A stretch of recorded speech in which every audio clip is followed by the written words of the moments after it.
Amazon में take role चाहिए, तो पहला बड़ा पड़ाव है ऑनलाइन कोडिंग राउंड। आज इसी पर थोड़ी गहराई से बात करते हैं। हमारे पास जो जानकारी है उसके बेसिस पर कोशिश यही रहेगी कि समझें कि इसे क्रैक करने के लिए क्या जरूरी है, क्या स्ट्रेटजी हो। तो सबसे पहले शुरू करते हैं, ये राउंड होता कैसा है असल में।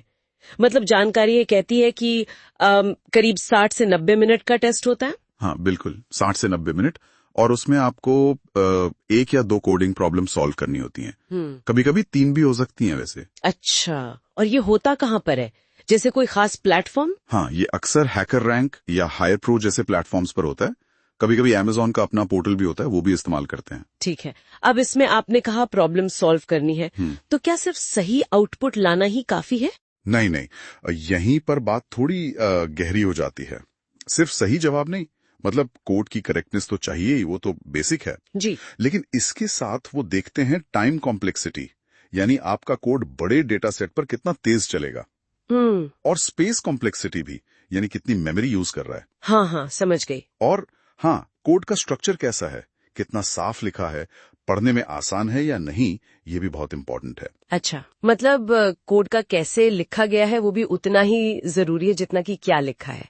तो फिर कौन से टॉपिक्स हैं जिन पर सबसे ज्यादा फोकस करना चाहिए? मतलब क्या लगता है जानकारी देखकर? देखिए, फोकस तो मेनली डेटा स्ट्रक्चर्स और एल्गोरिदम्स पर ही रहता है, DSA जिसे कहते हैं। हाँ। जो टॉपिक्स बार बार सामने आते हैं उनमें है एरेज और स्ट्रिंग्स, ये तो बहुत बेसिक और जरूरी हैं। जी। फिर सॉर्टिंग और सर्चिंग के अलग अलग तरीके, हैश मैप्स जो डेटा को जल्दी एक्सेस करने में मदद करते हैं। अच्छा, जैसे डिक्शनरी लुकअप। हाँ, कुछ वैसा ही समझ लीजिए। फिर स्लाइडिंग विंडो और 2 पॉइंटर्स जैसी टेक्निक्स होती हैं। रिकर्जन भी काफी पूछा जाता है। ट्रीज, खासकर बाइनरी ट्रीज और BSTs। स्टैक्स और क्यूज भी जरूरी हैं। और हाँ, डायनामिक प्रोग्रामिंग के मीडियम लेवल के सवाल। और ग्राफ्स बिल्कुल मत भूलिएगा, ग्राफ्स में BFS और DFS तो जैसे पेट टॉपिक्स हैं उनके।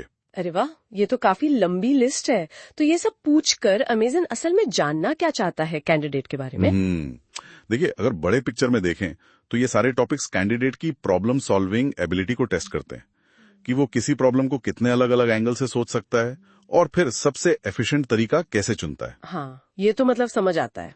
अमेज़न जैसी कंपनी में जहां सब कुछ बहुत बड़े स्केल पर होता है, कोड की एफिशिएंसी मतलब टाइम और स्पेस वो बहुत ज्यादा मैटर करती है।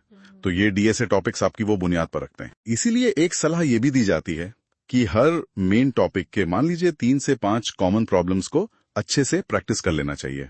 पैटर्न समझ आने लगते हैं फिर। हाँ, ये अच्छी टिप है। कुछ उदाहरण देंगे, मतलब किस तरह के सवाल हो सकते हैं अंदाजन? हाँ बिल्कुल, जैसे टू सम प्रॉब्लम है, वो अक्सर आसान मानी जाती है, शुरुआत के लिए अच्छी है। फिर थोड़ी मीडियम लेवल पर जाएं तो longest substring without repeating characters है, या फिर ट्रीज में लोएस्ट कॉमन एंसेस्टर इन BST। ये कुछ कॉमन उदाहरण है। ठीक है। और प्रैक्टिस के लिए जैसा मैंने कहा, लीड कोड है, interview bit, Geeks for Geeks, ये प्लेटफॉर्म्स बहुत हेल्प करते हैं रियल टेस्ट का फील लेने में। समझ गए। तो अब आते हैं तैयारी की स्ट्रैटेजी पर। इतने सारे टॉपिक्स हैं, समय शायद कम हो, तो कैसे करें तैयारी? कोई प्लान? हाँ, प्लान तो बहुत जरूरी है, बिना प्लान के मुश्किल हो जाता है। एक सिस्टमैटिक अप्रोच चाहिए, जैसे जानकारी में एक 7 दिन के प्लान का भी जिक्र मिलता है। अच्छा, कैसा प्लान? जैसे हर दिन 1 या 2 टॉपिक्स पर फोकस करना। मान लीजिए डे 1 अरेज और हैशिंग कर लिया, डे 2 फिर 2 pointers, sliding window, day 3 trees, day 4 graphs, और फिर आखिर में रिवीजन और मॉक टेस्ट्स। मॉक टेस्ट्स, हाँ, ये जरूरी लगता है। बहुत जरूरी। और सबसे इंपॉर्टेंट बात, टाइम लगाकर प्रैक्टिस करना। बिल्कुल वैसे ही जैसे रियल टेस्ट में टाइम का प्रेशर होता है ना, हाँ हाँ, उसी माहौल में प्रैक्टिस करनी चाहिए। स्ट्रेस हैंडलिंग भी इंप्रूव होती है उससे। ये टाइम बाउंड प्रैक्टिस वाली बात मुझे बहुत सही लगी। अच्छा, कोडिंग करते वक्त मतलब टेस्ट के दौरान किन चीजों का ध्यान रखें? कोई खास टिप्स? हाँ, कुछ टिप्स हैं जो काफी काम आ सकती हैं। पहला तो कोड साफ लिखें, मतलब वेरिएबल के नाम मीनिंगफुल हो, इंडेंटेशन सही हो, जहां जरूरत लगे छोटे कमेंट्स डाल दें। साफ कोड परीक्षक को इम्प्रेस करता है, दिखाता है कि आप टीम में काम करने लायक कोड लिख सकते हैं। दूसरा, अपने सोल्यूशन की टाइम और स्पेस कॉम्प्लेक्सिटी जरूर बताएं। अगर पूछें नहीं भी तो भी बता देना अच्छा रहता है। ओके। तीसरा, अगर कहीं फंस जाएं, मतलब ऑप्टिमल सोल्यूशन एकदम से ना सूझे, तो घबराएं नहीं।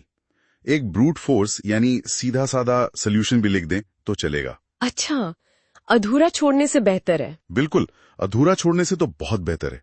बस साथ में ये एक्सप्लेन कर दें कि ये बेस्ट क्यों नहीं है और आप इसे कैसे सुधार सकते थे।